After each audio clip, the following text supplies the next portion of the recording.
Hello, I'm Richard Claywell. This is Litigation Speaks. Welcome back to another episode. Today what I want to talk about is a question that I had asked, and that is, why is a business valuation so expensive? So we'll talk a little bit about some of the factors. It's not all the factors, but it's enough to give you some idea of what's going on with these things. The cost of evaluation can depend upon the complexity of the structure, how the company is set up. The more complex the structure, the more time we have to spend sorting out what is going on with that. And that involves the operations. So a lot depends on how many companies that we're going to value. Are we going to value a one company standalone, or are we valuing two companies, three companies? The most companies we've ever valued at any one time was 26. So it gets to be more complex and more costly to do that. We have more financial data that we have to go through for each company that we're taking a look at. We need to look at the performance of the company. So this all takes time to do that. We may have a company and we only have one company, but it has multiple subsidiaries. How many subsidiaries does it have? So we need to take a look at that type of information. Do we have one-time, non-recurring income? Say income, I should say revenues or expenses. So if we do, we have to isolate that, because if we don't expect it to continue in the future, then we want to eliminate that. So that's another process we need to go through to look at that. If we have income from unspecified items, so if you go out there and on your financial statements it says other income or it says other expenses, what does that mean in real English? I really have no idea. So now we have to go in and take a look at this, have discussions with management and find out what does other income or other expenses mean. It adds to the cost because we're doing this on a time basis. Another item is the availability of the data that we have and the reliability of the data. When we're involved in litigation, and that's a lot of what we do is litigation, it's very, very common for the opposing side to not want to give us documentation. The valuation analyst does not have a dog in the fight. So I don't really care what the dynamics are of the divorce or shareholder dispute or whatever it is that you're working with. We're interested in trying to get an accurate number for you. The more time we have to spend talking with the attorney that we're working with, explaining to them why we need this information, preparing documents for that, maybe going to court and testifying in court to the judge why we need to have this information, it all adds to the cost. And it doesn't take long before those costs start to add up pretty quickly. When the data that we're looking for, one of the things that we're supposed to do is have an understanding of how the business operates.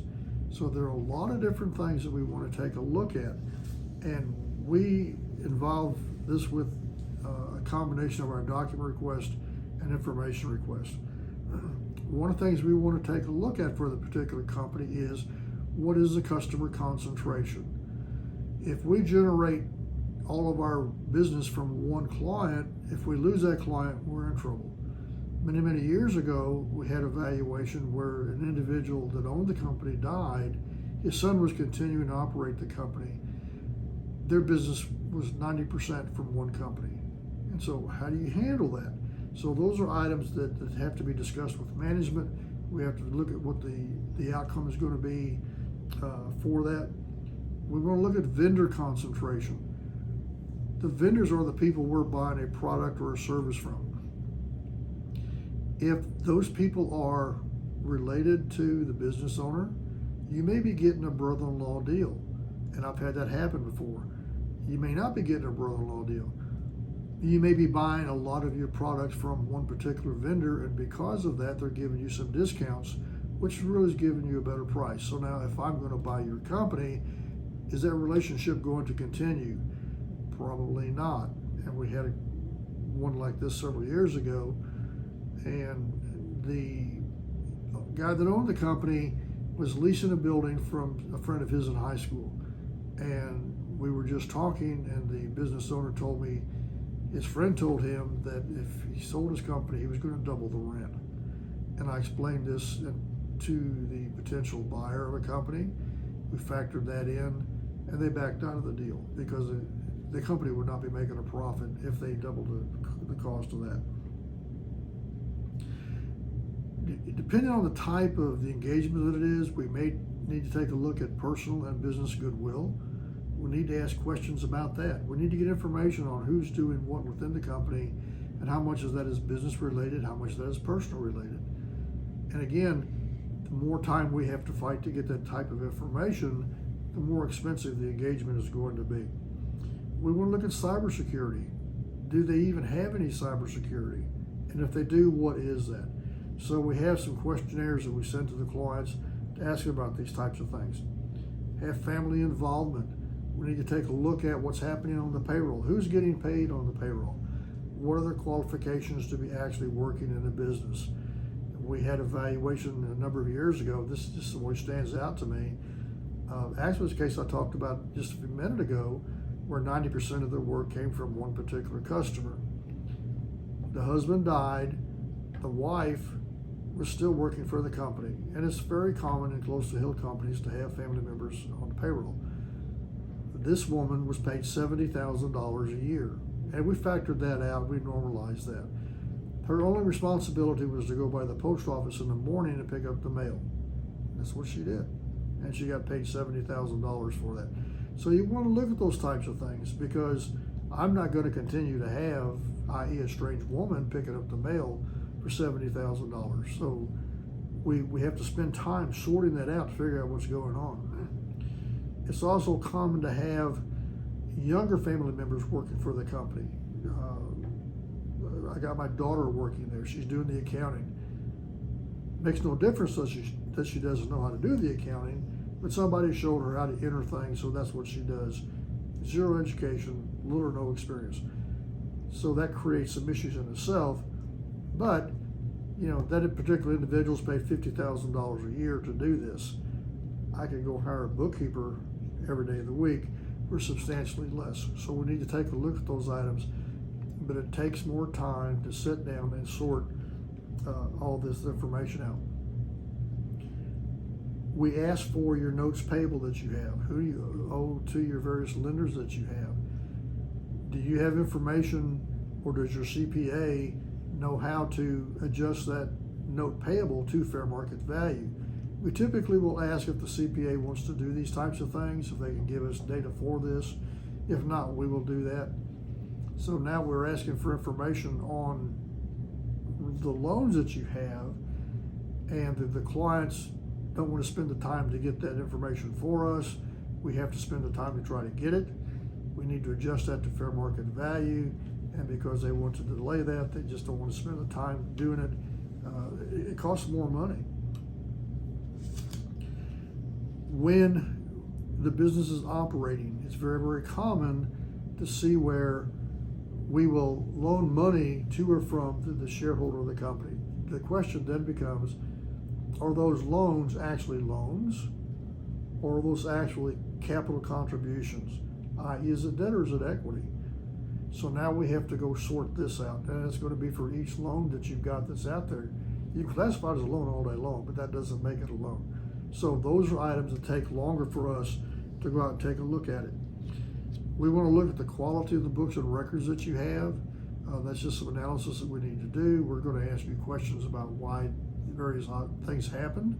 So that takes a little bit of time to do that. There may be some regulatory issues that we have to address. We need to get information from the client on that.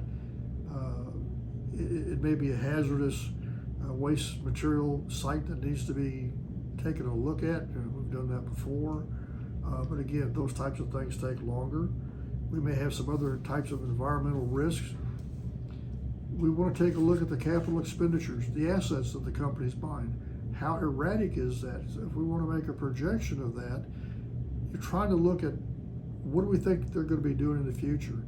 The more erratic that data is, the more difficult it makes it to actually go out and calculate what your new expenditures are going to be and what the depreciation expense is going to be in relationship to that. We want to look at what's happening in the industry. There's an individual named Michael Porter. He has 5 forces of the industry. This is the gold standard for doing an industry analysis. It takes a little bit of time to do that. Where we have an issue with that is we typically will send a questionnaire to a client and ask them to fill it out. They will fill out about half of it, maybe 3/4, and they send it back with the rest of it blank. It doesn't answer our questions. We need to know what's happening with this particular company and how it's operating in the industry. So now what we need to do is we get to start the process all over again, i.e. we send the questionnaire back that has a 45 or 75% completion. We have to spend time going through that. What did you not answer? And so it takes more time for us to go out and to look at the information and submit these back. Now, I believe we have right now about 23 different questionnaires we send to clients, so we potentially have this repeat process 23 times. It's information that you should have. It's information that attorneys can use if you don't have it. But the problem is the clients, they lose interest, I believe. They don't want to spend the time working on this. The purpose of the valuation can have an impact on the cost of that. If you're doing something that's requiring something regulatory, let's say we're doing one for the Internal Revenue Service purposes. Well, we must follow Revenue Rule 5960, which is a fair market value standard. There's very, very specific things that need to be done. We have to do that. If you're valuing an automobile dealership, you have a 13-month financial statement. All this information has to be disclosed. So there's different purposes of the valuation that requires different techniques to be performed. So we want to take a look at that. We should look at and address the 3 approaches to doing a business valuation. That's the asset, market, and income approach. So what winds up happening with a lot of people I've talked to is we do all 3. And from the very beginning, we're looking at the asset approach. What winds up happening is you want to pick the methodology that's most likely to be happening in the future. So you assume pretty much that's going to be some sort of income approach. That would be a discounted cash flow. But what happens if you go out there and you start normalizing this, taking care of items where they're running a bunch of stuff through them that shouldn't be there? Then what winds up happening is that income value is less than the adjusted net asset value. Well, I haven't spent any time doing the adjusted net asset value. So now here we are, at the 11th hour. Now we got to go back and scramble and try to do the adjusted book value. So we've spent time doing the discounted cash flow that we're not going to use, that the client needs to pay for, or we've done the adjusted book value where we wind up using the income approach. The client doesn't really have to have or need the adjusted book value, but we need to do that also. So we've got to take a look at all these items to see what's going on. The expertise of the business valuation analyst is doing the work for you. What you will find is the more experienced, the more knowledgeable the particular individual is, the more precise we're going to be, the more detailed we're going to be, because we know what we should be asking for. If you get people that are not very experienced, they've passed an exam, they've submitted some reports, they've got a designation, but they don't have the experience to understand exactly what it is they're supposed to be doing. So the more experienced individual is going to be more expensive because they know better what should be performed when you do the valuation for that. So the conclusion is that a business valuation is not an easy process. It takes a lot of time to do it. If you have the documents in order, have the information request in order, then it takes substantially less time to do that. So the attorneys need to make sure, in my opinion, that we get the information that we need to have. Again, we do not have a dog in the fight. We're trying to get the answers that we're looking for. A lot of times what happens is you have one individual that will try their best to be unbiased and get you an answer. You have another individual that's going to do whatever it takes to get a high or low value, and you have to contend with that. So hopefully this helps. If you have any questions, feel free to respond to me on YouTube. Give me a call, send me an email. If you like this, pass this on to your associates that you have. And join me on LinkedIn at Richard Claywell. And hope you enjoyed it. Talk to you later. Thank you.